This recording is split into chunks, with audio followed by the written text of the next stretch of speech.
안녕하세요 목사님 그리고 성도 여러분. 오늘의 과학 공부 시간은 우주 팽창 가설에 관한 이야기입니다. 빅뱅 가설 혹은 빅뱅 이론이란 현재 우주가 팽창하고 있기 때문에 우주는 한 점의 폭발로 시작되었다고 믿는 현대 과학의 관념 체계를 말합니다. 곧 현재 팽창하고 있는 우주를 시간을 거슬러 올라가 과거 시점으로 가보면 지금보다 조금 더 작은 우주를 만날 수 있을 것이고, 시간을 더 먼 과거로 많이 되돌려보면 그보다도 더 작은 우주가 있었을 것이고, 그보다도 한참 더 먼 과거로 시간을 돌려보면 아주 작은 우주였을 것이고 등등, 한없이 이런 과정을 되풀이하다가 그렇다면 어느 순간에는 이 우주가 머리핀보다도 더 작은 한 점으로 모이게 될 테니까 결국 우주는 이 작은 점 하나가 펑 하고 폭발을 해서 생겨난 것이 틀림없다. 대체로 이런 추리의 결론을 얻게 된 것에 불과합니다. 그런데 사람들은 이런 빅뱅 이론의 전제가 된 우주의 팽창이라는 것이 실제로 관측된 현상이라고 생각합니다. 즉, 우주의 팽창은 지금도 관찰되고 있는 자연현상일 것이라고 믿습니다. 현대과학이 그렇게 주장하고 사람들을 세뇌시켜 왔기 때문입니다. 그래서 사람들은 공통의 착각을 가지게 되었습니다. 곧 화면과 같은 그림처럼 우주의 팽창은 천문학자들이 우주를 망원경으로 관찰하고 우주가 서로 휙휙 멀어지는 자연현상을 보았기 때문에 그렇겠지 하고 믿게 된 것입니다. 그런데 이건 사실이 아닙니다. 우주의 팽창은 적색편이라는 현상을 우주가 서로 멀어지는 팽창으로 해석한 것뿐입니다. 우리가 접하는 신문 기사와 방송 보도와 유튜브 영상들은 말하기를 에드윈 허블이라는 과학자가 맨 처음 우주 팽창을 발견하였다 라고 합니다. 여기에 함정이 숨겨져 있습니다. 무언가를 발견하였다 라는 표현은 마치 눈으로 보고 알아내었다 라는 인상을 사람에게 주기 위해 선택된 단어입니다. 사람들로 하여금 우주 팽창은 관찰된 과학적 사실이라는 믿음을 갖도록 의도된 것이라 생각할 수도 있습니다. 한국천문연구원의 웹사이트에서도 이와 비슷한 표현을 발견할 수 있습니다. 빅뱅 우주론. 1929년 미국의 허블은 실제로 우주가 팽창하고 있다는 것을 발견하였고, 그의 관측에 따르면 은하는 우리로부터 멀어지고 있으며 더욱이 그 속도는 은하까지의 거리에 비례하고 있다는 것을 알 수 있다. 아무리 성능이 좋아서 멀리 볼 수 있는 첨단 우주망원경이라고 하더라도 우주의 팽창은 관측되지 않습니다. 스타워즈라는 영화를 보면 해리슨 포드가 우주선을 타고 도망가는 장면이 나옵니다. 해리슨 포드가 우주선을 광속 모드로 바꾸자마자 별들이 우주선 창을 넘어 확 쏟아져 들어오는 저 유명한 컴퓨터 그래픽 장면이 바로 그것입니다. 사람들은 우주의 팽창이 이처럼 과학자들에 의해 관측된 사실일 것이라고 믿는 경향이 있습니다. 이는 전혀 사실이 아닙니다. 우주의 팽창을 볼 수 있는 망원경은 없고 우주의 팽창은 눈으로 보이는 현상도 아닙니다. 그럼 과학자들은 왜? 어찌하여 우주가 팽창한다고 주장을 하는 것이냐 하면, 한마디로 적색 편의를 도플러 효과와 같다고 가정하고 이를 우주 팽창으로 해석하기 때문에 그렇습니다. 즉, 우주의 팽창은 관측이 아니라 해석된 것이라는 게 포인트입니다. 그럼 적색편이란 것은 무엇이고 도플러 효과란 무엇인가 하는 점을 설명드리겠습니다.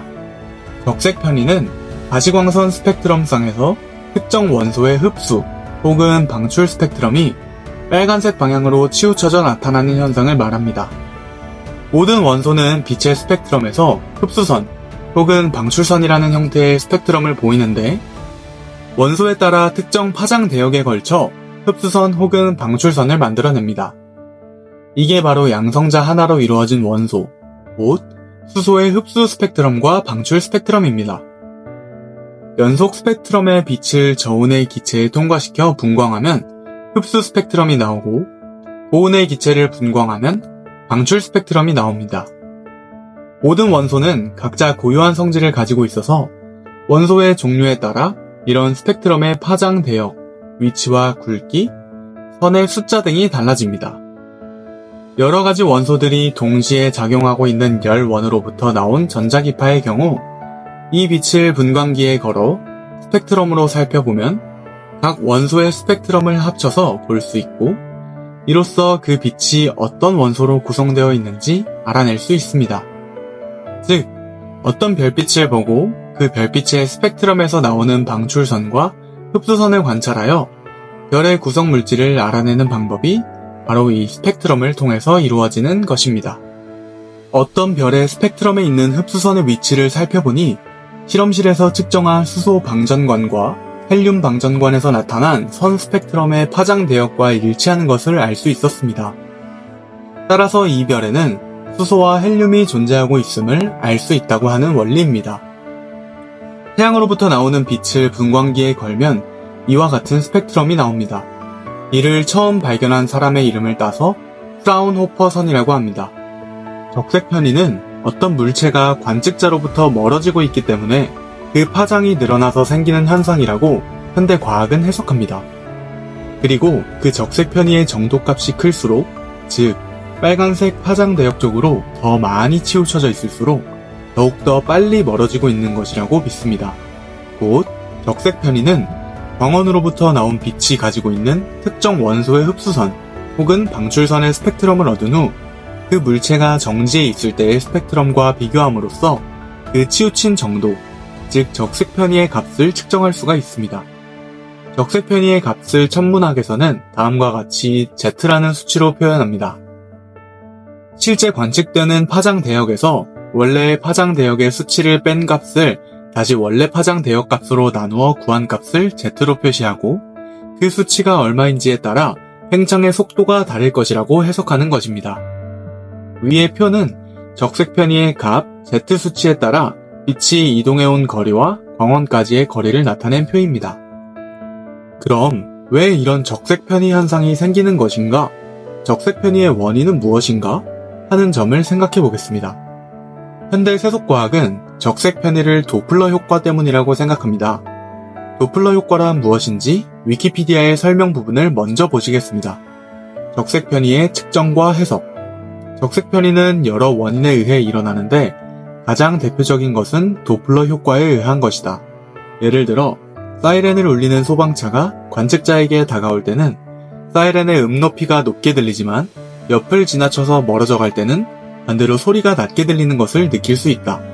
이처럼 빛을 내는 천체가 관측자로부터 멀어지는 경우 빛의 파장이 길어지게 된다. 파장이 늘어나게 되면 원래 소리보다 낮은 소리를 내게 되는 음파의 원리를 차용한 것이다.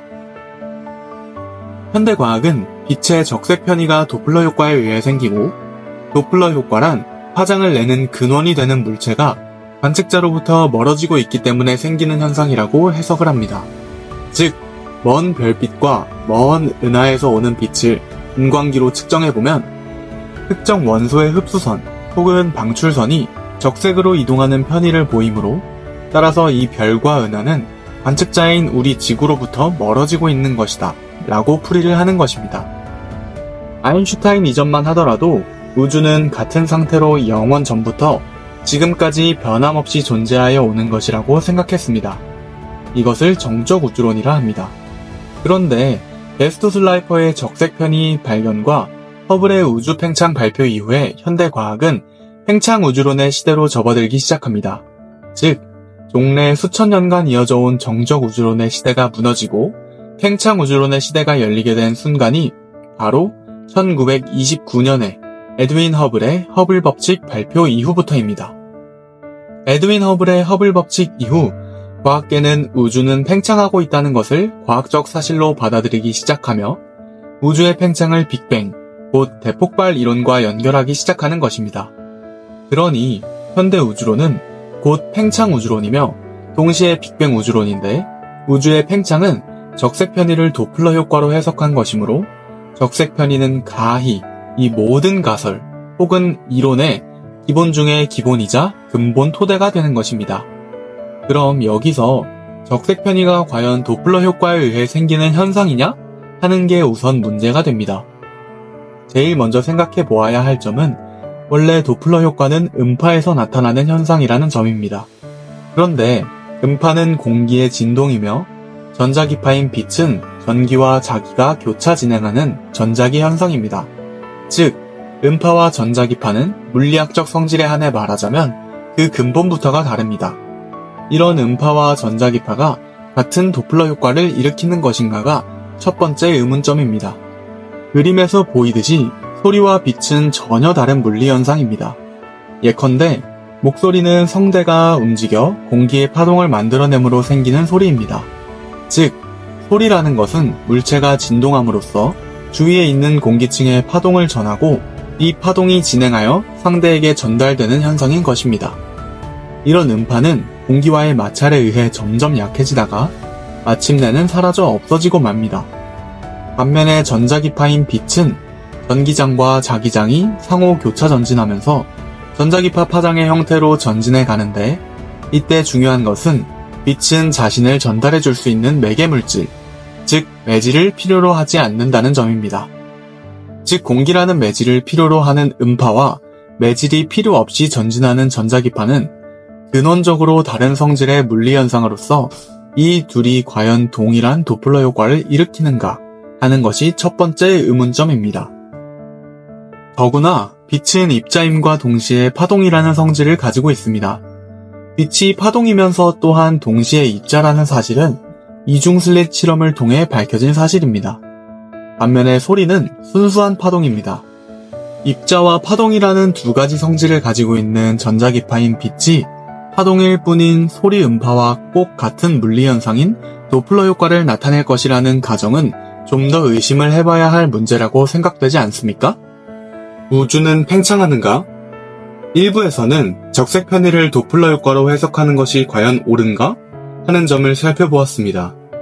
2부 순서에서는 빛의 피로도 문제를 포함해서 우주 팽창론에 대한 다른 논거들을 계속해서 살펴보는 순서로 진행해 나가겠습니다.